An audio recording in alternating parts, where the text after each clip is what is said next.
ஜானகி அம்மா யார்? அவர் கேரளாவில் இருந்து தமிழ்நாட்டுக்கு வந்தது எதற்காக? திருமணமாகி ஒரு குழந்தையை பெற்ற பிறகும் எம்ஜிஆரை காதலித்து திருமணம் செய்தது ஏன்? அரசியலில் அவர் தோல்வி அடைந்தது ஏன்? அவர் நல்லவரா கெட்டவரா? வாருங்கள் பார்க்கலாம். நமது வெற்றியை நாளை சரித்திரம் சொல்லும். ஒலிபெருக்கி நேயர்கள் அனைவருக்கும் அன்பு வணக்கம். அதாவது VN ஜானகி அம்மையார் அப்படின்னா நமக்கு என்ன நினைவுக்கு வரும்னா, எம்ஜிஆரோட மனைவி, நீண்ட காலம் அவரோட வாழ்ந்தவங்க, தமிழ்நாட்டினுடைய பெண் முதலமைச்சர். இன்னும் சில பேருக்கு அவங்க ஒரு முன்னாள் நடிகை அப்படிங்கிற லெவலில் தான் தெரியும். ஆனால் இது மட்டுமே அவங்களுடைய வாழ்க்கை அல்ல.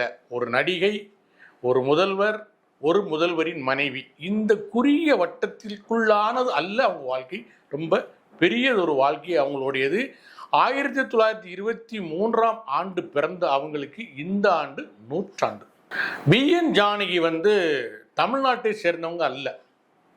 கேரள மாநிலம் வைக்கம், நம்ம பெரியார் போய் கோயிலுக்குள்ள நுழைஞ்சார் இல்லையா, அந்த வைக்கத்தை சேர்ந்தவங்க. அவங்க பூர்வீகமான நாயர் குடும்பம். அவங்க அம்மா நாராயணி. இந்த நாயர் குடும்பத்தில் அவங்க கலை குடும்பம். அவங்க வீட்டில் யாராக இருந்தாலும் ஒன்று இசைக்கலைஞர்களாக இருப்பாங்க, இல்லைன்னா நடன கலைஞர்களாக இருப்பாங்க, இல்லைன்னா பாடகர்களாக இருப்பாங்க VN ஜானகி அம்மா குடும்பத்தினர். ஆனால் அவங்க அப்பா பற்றிய பெரிய தகவல் இல்லை. ஆனால் அவர் பெரும் குடிகாரர், சூதாட்டவாதி. இதனால் என்ன பண்ணுறாரு, குடிச்சு சூதாடி இருக்கிற சொத்தெல்லாம் அவர் அழிச்சிடுறாரு. இதனால் நாராயணி அம்மா என்ன பண்ணுறாங்கன்னா, சரி நம்ம பொண்ணோட வாழ்க்கையை வச்சு நம்ம பார்க்கணும்னு சொல்லிட்டு 1936ஆம் ஆண்டு வைக்கத்துலேருந்து கிளம்பி சென்னைக்கு வர்றாங்க. சென்னைக்கு அவங்களுடைய நோக்கம் என்னென்னா, பிள்ளைய நல்லா படிக்க வச்சு பெரிய ஆளாக்கி பெரிய அரசு உத்தியோகத்தில் சேர்த்து ஒரு கௌரவமான வாழ்க்கையை தேடி கொடுக்கணும் ஜானகிக்கு அப்படின்னு நினச்சிக்கிட்டு தான் அவங்க வர்றாங்க. ஆனால் ஜானகிக்கு என்ன ஆகுதுன்னா, அவங்களுடைய பூர்வீக அந்த ரத்தத்திலே ஊர்ன கலை அவங்களுக்குள்ளே இருக்குது. அதனால் அவங்க பாட கற்றுக்கணும்னு நினைக்கிறாங்க, ஆட கற்றுக்கணும்னு நினைக்கிறாங்க. இதனால் அதிலேயே கவனம் செலுத்துறதுனால வேறு வழி இல்லாமல் அவங்களுமே டான்ஸ் ஸ்கூலு, மியூசிக் ஸ்கூலில் சேர்த்து பிள்ளைய வளர்க்குறாங்க. இந்த இடத்துல ஆதரவற்று நிற்கிற அவங்களுக்கு உறுதுணையாக வர்றாரு ராஜகோபால் ஐயர்னு ஒரு நண்பர். அவர் யாருன்னா, அப்போ பிரபலமான இசை அமைப்பாளராக இருந்த பாபநாசம் சிவனோட தம்பி. அவர் இந்த அம்மாவை பார்த்து, சரி ஒரு பிள்ளையோட கஷ்டப்படுறாங்களே அப்படிங்கிற அந்த கவலையை உணர்ந்து அவர் அந்த அம்மாவை 2ஆவதாக கல்யாணம் பண்ணிக்கிறாங்க. ராஜகோபால் ஐயருக்கு ஒரு ஆசை என்னன்னா, நம்ம அண்ணே மியூசிக் டைரக்டராக இருக்காரு, நமக்கு இசை ஞானம் இல்லை, ஆனால் நம்ம ஒரு நல்ல பாடலாசிரியராக வரணும் அப்படின்னு நினச்சி அதற்கான முயற்சியில் இருக்கிறாரு. அவருக்கு மெட்ராஸ் மெயில் அப்படிங்கிற ஒரு படத்தில் பாட்டு எழுதுகிற வாய்ப்பு கிடைக்கிது. அவர் சினிமா பாடலாசிரியராக ஒரு சின்ன அளவில் அவருடைய வாழ்க்கையை நடத்துகிறார். அப்போ சினிமாவில் பெரிய இயக்குனராக இருந்தவர் K. சுப்பிரமணியம். அவர் திரைப்படங்கள் ஒரு பக்கம் நடத்திட்டு இருந்தால் கூட நடன சங்கீத சபா அப்படின்னு ஒரு சபாவை தனியாக, நடனத்திற்குன்றே ஒரு சபாவை தனியாக நடத்திட்டு இருக்காரு. அதை நடத்துறது அவருடைய மனைவியும் நடிகையுமான TP ராஜலட்சுமி. இந்த நாடக குழுவில், அதாவது நடன நாடக குழுவில் சேர்ந்துறாரு VN ஜானகி. அங்கே நடன குழுவில் நடனம் ஆடுறாரு. எங்கெங்கே நிகழ்ச்சி நடக்குதோ அங்கே போய் டான்ஸ் ஆடுவார், வைப்பார். அவர் அப்படி நடனம் ஆடி அந்த நடன நாடகத்திலே ரொம்ப பாப்புலரானது வள்ளி திருமணம் அப்படிங்கிற ஒரு நாட்டிய நாடகம். இந்த நாடகத்தில் வள்ளியா நடித்தது ST சுப்புலட்சுமி, அதாவது K. சுப்பிரமணியத்தோட மனைவி. முருகனா நடித்தது VN ஜானகி. அதாவது என்ன சொல்ல வர்றேன்னா, இதில் முதல்ல அவங்க ஆண் தோற்றத்தில் நடிக்கிறாங்க, நடன நடிகையா. இப்படியே நடனங்களில் நடிச்சுக்கிட்டு வரும்போது அப்புறம் K. சுப்பிரமணியம் என்ன பண்ணுறாரு, சரி இந்த பொண்ணு நல்லா இருக்குது, நல்ல திறமை இருக்குது, இந்த பொண்ணுக்கு ஏதாவது நம்ம ஒரு வாய்ப்பு கொடுப்போம்னு சொல்லிட்டு இன்பசாகரன் அப்படிங்கிற ஒரு படத்தில் அவரை நாயகியை அறிமுகப்படுத்துகிறாரு. அப்போ ஜானகிக்கு வயசு 13. இப்போ என்ன ஆகுதுன்னா, இந்த படம் பாதி தயாராகிட்டு இருந்த சூழ்நிலையில் அந்த படத்தை தயாரித்த ஸ்டூடியோவில் ஒரு பெரிய தீ விபத்து ஏற்பட்டு எல்லாமே எரிஞ்சு போகுது. அதுவரை எடுக்கப்பட்ட படச்சுருளும் எரிஞ்சு போனதுனால அதை ஒரு அவசர குணமாக கருதி என்ன பண்ணுறாரு K. சுப்பிரமணியம், அந்த படத்தை அப்படியே விட்டுறாரு. இதனால் VN ஜானகி நடித்த முதல் படமான இன்பசாகரன் தீக்கு இரையாகி அந்த படம் வெளிவராமலே போயிடுச்சு. சரி, முதல் படம் வெளிவரல, எரிஞ்சு போச்சு, என்ன பண்ணுறது, அதுக்காக அப்படியே விட்டுற முடியுமா? ரொம்ப கடுமையாக போராடி மீண்டும் சினிமா வாய்ப்புகள் தேடுறாரு. அப்படி தேடும் போது அவருக்கு ஹீரோயின்கள் வாய்ப்பு கிடைக்கல. கிருஷ்ணன் தூது அப்படிங்கிற ஒரு படத்தில் என்னென்னா, ஒரு பாட்டுக்கு நடனம் ஆடுறாரு. நம்ம சினிமா விதியே தெரியுமில்ல, ஒரு அம்மா ஒரு போலீஸ் கேரக்டர் நடிச்சுட்டா கடைசி வரைக்கும் போலீஸாக தான் கூடுவாங்க. ஒரு ஒரு தாசி கேரக்டர் நடிச்சுட்டா தாசி கேரக்டர் தான் கூடுவாங்க. இந்த மாதிரியான சூழ்நிலையில் கிருஷ்ணதூது படத்தை இவங்க ஒரு பாட்டுக்கு ஆடினதுனால என்ன ஆச்சுன்னா, அதுக்கப்புறம் வந்த வாய்ப்புகள் எல்லாமே அவங்களுக்கு ஒரு படத்துக்கு ஆடுற மாதிரியான வாய்ப்புகள் தான் வந்துச்சு. சினிமாவுக்கு வந்து 10வது வருஷத்துல கிட்டத்தட்ட ஒரு 10-20 படங்கள் அவர் ஒரு பாட்டுக்கு ஆடிட்டாரு. 10வது வருஷத்துல அவருடைய 18வது படமா வருது 1000 தலை வாங்கிய அபூர்வ சிகாமணி. இந்த படத்துல தான் அவங்க முதல்ல ஹீரோயினா நடிக்கிறாங்க. அவருக்கு ஜோடியா நடிச்சவங்க வந்து கோவிந்தன் ஒருத்தர். 1948ஆம் ஆண்டு ராஜமுக்தி அப்படிங்கிற ஒரு படத்தில் நடிக்கிறாங்க. இந்த படத்துல தான் எம்ஜிஆர் ஒரு துணை நடிகரை அவங்களோட நடிக்கிறார். இவங்க வந்து ஒரு சங்க தலைவி அப்படின்னா அவர் வந்து துணைத் தலைவர் அப்படிங்கிற மாதிரியான ஒரு கேரக்டர் அந்த ராஜமுக்தியில் இருக்குது. அதில் வந்து அவங்களுக்குள்ள சந்திப்பு நடக்குது. சந்திப்பு நடக்கும்போது ஒருத்தருக்கு ஒருத்தர் விரும்ப ஆரம்பிக்கிறாங்க. அதாவது எம்ஜிஆர் ஜானகியை விரும்பல, ஜானகி வந்து எம்ஜிஆரை விரும்ப ஆரம்பிக்கிறாங்க. அப்புறம் கொஞ்ச நாள் அதே வருஷத்துல மோகினின்னு ஒரு படம் வெளிவருது. அந்த படத்துல அவங்க எம்ஜிஆரும் ஜானகியும் இன்னும் நெருக்கமான ஒரு பழக்கத்துக்கு ஆளாகிறாங்க. அந்த மோகினி படத்தில் நடிக்கும் போது விஎன் ஜானகிக்கு சம்பளம் 25,000 ரூபாய், எம்ஜிஆருக்கு சம்பளம் 1,500 ரூபாய். அவங்க வந்து வளர்ந்த பெரிய ஹீரோயின், இவர் வந்து வளர்ந்துக்கிட்டு இருக்கிற ஒரு துணை நடிகர். ஆனாலும் எம்ஜிஆருக்கு ஒரு தயக்கம் வந்துச்சு. ஏன்னா அவர் ஏற்கனவே சதானந்தவதின்னு ஒரு மனைவியோட வாழ்ந்துகிட்டு இருக்காரு. இந்த நேரத்தில் போய் நம்ம ஒரு பொண்ணை லவ் பண்ணுறது சரியா வருமா அப்படின்னு யோசிக்கிறாரு. எம்ஜிஆருக்கு இன்னொரு தயக்கம் இருந்துச்சு. காரணம் என்னன்னா, விஎன் ஜானகி வந்து கணபதி பட் அப்படிங்கிற ஒரு துணை நடிகர், ஒரு சின்ன நடிகரை கல்யாணம் பண்ணியிருந்தாங்க. அவங்களுக்கு ஒரு குழந்தையும் இருந்துச்சு. ஸோ ஒரு கல்யாணமாகி ஒரு குழந்தைக்கு தாயா இருக்கிற பொண்ணு போய் நம்ம காதலிக்கலாமா, நமக்கும் ஒரு மனைவி வீட்டில் இருக்காங்களே அப்படிங்கிற ஒரு தயக்கம் இருந்தது. இன்னொரு தயக்கம், அவங்க வந்து ஒரு பெரிய நடிகை, ஹீரோயின், நம்ம ஒரு வளர்ந்துட்டு வர்ற ஒரு சாதாரண நடிகர், நம்ம காதலிக்கிறது சரியா வருமா அப்படின்னு சொல்லி அவருக்கு ஒரு பெரிய தயக்கம் இருந்து இந்த தயக்கத்திலே சில வருடங்கள் உருண்டு ஓடிச்சு. அப்புறம் 1950ஆம் வருஷம் மருதநாட்டு இளவரசி படத்துல விஎன் ஜானகியும் எம்ஜிஆரும் ஜோடியா நடிக்கிறாங்க. விஎன் ஜானுடைய சிபாரிசின் பேர்ல தான் அவருக்கு ஜோடியா அவர் கொண்டு வரப்படுறாரு எம்ஜிஆர். எம்ஜிஆர் 2 பேரும் ஜோடியா நடிக்கிறாங்க. இன்னும் சொல்ல போனா அந்த காலத்துல அவங்க மிக நெருக்கமா வேற அந்த படத்தில் நடிச்சாங்க.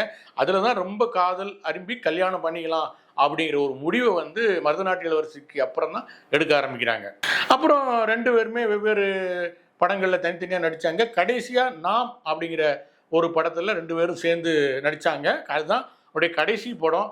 அதுல என்ன விசேஷம்னா, இந்த படத்தை எம்ஜிஆரும் கலைஞர் கருணாநிதியும் சேர்ந்து தயாரித்த ஒரு படம். ஆனால் அந்த படம் எதிர்பார்த்த அளவுக்கு பெரிய ஹிட் ஆகலை. ஸோ இனிமேட்டு நமக்கு படங்கள் போதும், நம்ம இனிமேட்டு எம்ஜிஆருக்கு துணையாக அவருக்கு வாழ்க்கை துணையாக இருந்து நம்ம வந்து அவருடைய பாதைக்கு நம்ம துணையாக இருப்போம், அவருடைய நிழலாக இருப்போம் அப்படின்னு முடிவு பண்ணி விஎன் ஜானகி என்ன பண்ணுறாங்கன்னா, நாம் படத்துக்கு பிறகு நடிக்கிறதை விட்டுடுறாங்க. எம்ஜிஆருக்கு ஏற்கனவே முதல்ல ஒரு திருமணமாகி அந்த அம்மா மிக குறைந்த நாட்களே அவரோட வாழ்ந்து பிரிஞ்சு போயிடுறாங்க. அதுக்கப்புறம் தான் அவர் சதானந்தவதியை மணந்து வாழ்ந்துட்டு இருக்காரு. அந்த அம்மாவுக்கு வந்து காசு நோய் ஏற்பட்டு அவங்க நோயோடு போராடிக்கிட்டு இருக்கிற நேரத்தில் தான் ஜானகி அம்மா எம்ஜிஆரோட வாழ்க்கைக்கு உள்ளே வர்றாங்க. அப்போ எம்ஜிஆருக்கு ஒரு தயக்கம் இருந்தது. ஆயிரம்தான் அவங்க நோயாளியாக இருந்தாலும் படுத்த படுக்கையில் இருந்தாலும் ஒரு மனைவி இருக்கும்போது நம்ம எப்படி இன்னொரு பெண்ணை கல்யாணம் பண்ணிக்கிறது அப்படின்னு சொல்லி அவர் தயங்கி நிற்கிறாரு. இதுக்கு இடையில ஜானகி அம்மாவை அவருடைய கணவர் கணபதி பட்டு வந்து எம்ஜிஆரோட அவர் நெருக்கமாயிட்டதுனால அவரும் வந்து அவரை விட்டு விலகிடுறாரு. இந்த நேரத்தில் தன்னுடைய குழந்தைகளோட இவர் என்ன பண்றாரு, எம்ஜிஆரை தேடி வந்துட்டாரு ஜானகி அம்மா. அப்போ எம்ஜிஆருக்கு ஒரு தர்ம சங்கடம், என்ன பண்றது, சதானந்தவதியை பார்க்கறதா ஜானகியை பார்க்கறதான்னு ஒரு சந்தேகம், ஒரு குழப்பம் வரும்போது அவர் வசித்த பகுதியிலேயே வந்து ஜானகி அம்மாவுக்கு ஒரு வீடு எடுத்து கொடுத்து அங்கே தங்க வைக்கிறார். இப்படியே பல ஆண்டுகள் வந்து சதானந்தவதியோடும் ஜானகி அம்மாவோட எம்ஜிஆர் வாழ்றாரு. சதானந்தவதி அம்மா ஒரு நோயாளி, அவங்க வந்து ஒரு துணையா இருந்து பார்த்துக்கிட்டு இருக்காங்க. ஜானகி அம்மா அவர் தனியா இருக்கிறாங்க. இப்படியே போய் கிட்டத்தட்ட 10-15 வருஷங்களுக்கு பிறகு 1962ஆம் ஆண்டு சதானந்தவதி அம்மா இறந்த பிறகு விஎன் ஜானகியை முறைப்படி கல்யாணம் பண்ணி ராமாவரம் தோட்டத்தில் போய் குடி வைக்கிறாரு எம்ஜிஆர். எம்ஜிஆரும் ஜானகி அம்மாரும் வாழ்ந்த வாழ்க்கை வந்து ஒரு அற்புதமான குடும்ப வாழ்க்கை, தாம்பத்திய வாழ்க்கை. எம்ஜிஆர் வந்து அடிப்படையிலே ஒரு அசைவ பிரியர். 3 வேளையில 2 வேளையாவது அவருக்கு அசைவம் இருக்கணும், ஏதோ ஒரு வடிவத்தில் அசைவம் இருக்கணும். ஆனால் ஜானகி அம்மார் வந்து ஒரு ஆச்சாரமான பிராமண குலத்திலிருந்து வந்தவங்க. அதனால முதல்ல அவங்க வந்து அசைவம் சாப்பிடலைன்னாலும் அசைவம் சமைக்க ஆரம்பித்தாங்க. எம்ஜிஆருக்கு விதவிதமான பிடித்த அசைவ சமையல்களை செஞ்சு கொடுத்தாங்க. அதுதான் அவங்க செய்த முதல் தியாகம். அப்புறம் எம்ஜிஆர் ஒரு தனிப்பட்ட வாழ்க்கையில் பயங்கர கோபக்காரர் அப்படிங்கிறது நிறைய பேருக்கு தெரியாது. சினிமாவில் சிரித்து பேசுகிறாரு வைக்கிறார், அதெல்லாம் ஓகே. ஆனால் தனிப்பட்ட வாழ்க்கையில் ரொம்ப கோபக்காரர், அவர்கிட்ட அடி வாங்காத மந்திரி கிடையாது, அடி வாங்காத எம்எல்ஏ கிடையாதுன்னு எல்லாரும் பரவலாக பேசுவாங்க. அது உண்மையும் கூட. ஆனால் அப்படி அந்த கோபத்தை அடக்கிற ஒரே சக்தியாக இருந்தது விஎன் ஜானகி தான். அவங்கள தவிர யாராலையும் எம்ஜிஆருடைய கோபத்தை அடக்க முடியாது.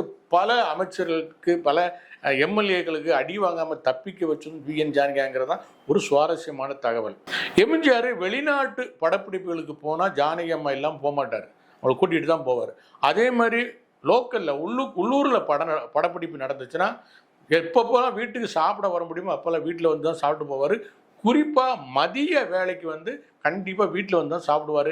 அப்போ தன்னோட யார் யார் நடிச்சுக்கிட்டு இருக்கா, யார் யார் இருக்காங்களோ அவங்களையும் கூட்டிகிட்டு வந்து மதியம் வந்து ஜானகி அம்மா கையால் சாப்பிட்டுட்டு தான் அவர் வீட்டை விட்டு வெளியில் போவார். அப்படி ஒரு அந்யோன்யமான தம்பதிகளாக இருந்தாங்க.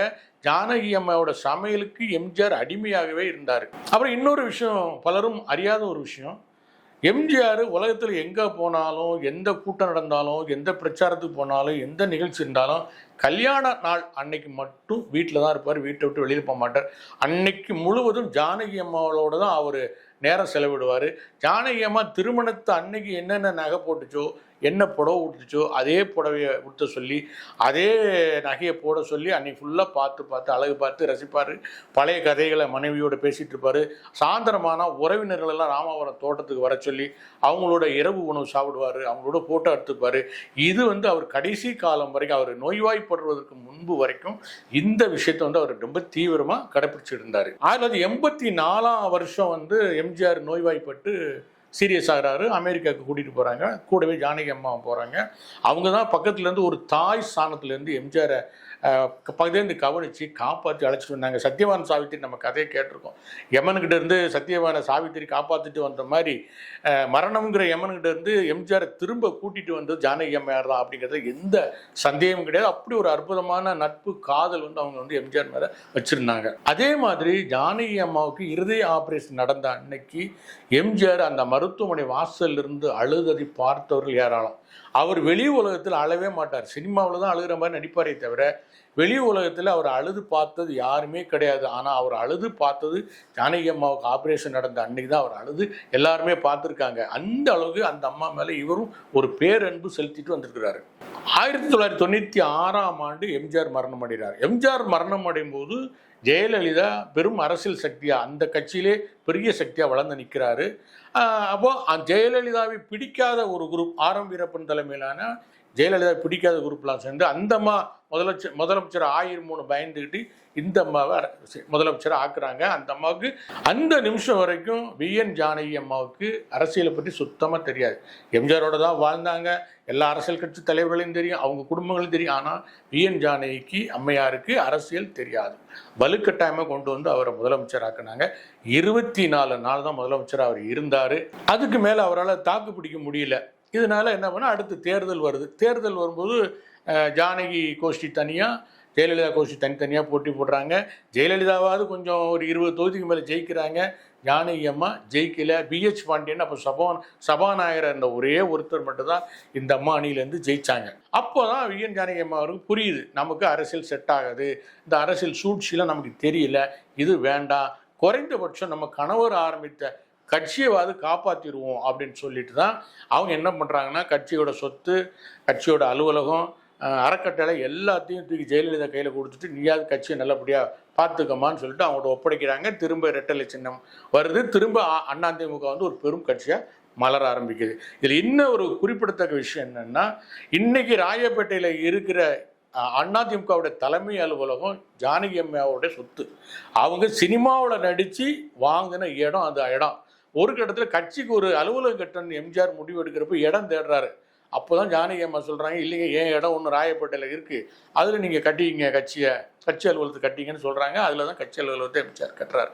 இன்றைக்கி பல கோடி ரூபாய் மதிப்புள்ள அந்த அலுவலகத்தை தன் சொந்த உழைப்பில் சினிமாவில் நடித்து சம்பாதிச்ச பணத்தில் ஜானகி அம்மா வாங்கினது தான் அந்த இடம். எப்பவுமே மறைந்தவர்களை பற்றி விமர்சிக்க கூடாது, அவங்கள வந்து தெய்வத்துக்கு நிகராக மதிக்கணும் அப்படிங்கிற ஒரு வழக்கு வந்து நம்ம சமூகத்தில் இருக்கு. அது ரொம்ப தப்புங்க. மறைந்தவர்களை விமர்சனம் பண்ணுவதன் மூலம் தான் நம்முடைய புதிய இடத்தை நோக்கி நம்ம பயணிக்க முடியும். நான் வந்து எம்ஜிஆர் தரப்பில் இருக்கிற விஷயங்கள், ஜானகி தரப்பு விஷயங்களை இப்போ நான் சொல்றேன். என்னன்னா, எம்ஜிஆர் வந்து ஜானகியை வந்து ஒரு குடும்ப தலைவியா புனிதப்படுத்தி தான் வச்சிருந்தாரு தவிர அவர்களுக்கான சுதந்திரத்தை வந்து அவர் வழங்கலை. வெளி இடத்துக்கு ஒரு தனியாக போகிறதோ, வெளி நிகழ்ச்சிகளில் தானாக போய் கலந்துக்கிறதோ, அவர் அரசியலுக்கு கொண்டு வர வேண்டாம். விஎன் ஜானகி அம்மையாரை அரசியல் கொண்டு வர வேண்டாம். ஏன்னா வாரிசு அரசியல்னு சொல்லுவாங்க, கொண்டு வர வேண்டாம்.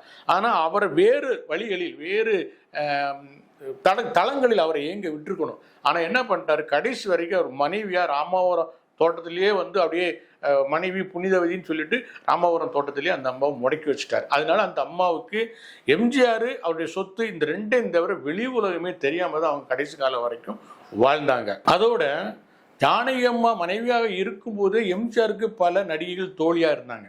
அது வெளிப்படையா எல்லாருக்குமே தெரிஞ்ச விஷயம் தான், இதுல ரகசியமே இல்லை. அப்படி ஒரு தோழியா வந்து நான் தான் அவருடைய மனைவி, அவர் இறந்த பிறகு நான் உடன்கட்டை ஏற போறோம்லாம் சொன்ன ஜெயலலிதா தான் பிற்காலத்தில் பல வருஷம் இந்த நாட்டை ஆண்டாங்க. ஸோ எம்ஜிஆருக்கு பல தோழிகள் இருந்தாங்க. அதையும் சகித்து கொண்டு தான் ஜானகி அம்மா வாழ்ந்தாங்க. எம்ஜிஆரோட தவறு இது என்றால் ஜானகி அம்மாவோட தவறும் இருக்கு.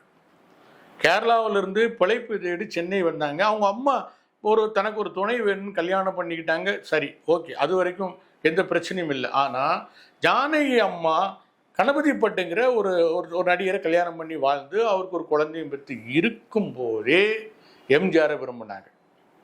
எம்ஜிஆரை விரும்பினதோடு மட்டுமல்ல, அவருக்கும் ஒரு மனைவி இருக்கிறாங்கன்னு தெரிஞ்சும் அவங்க விரும்பினாங்க.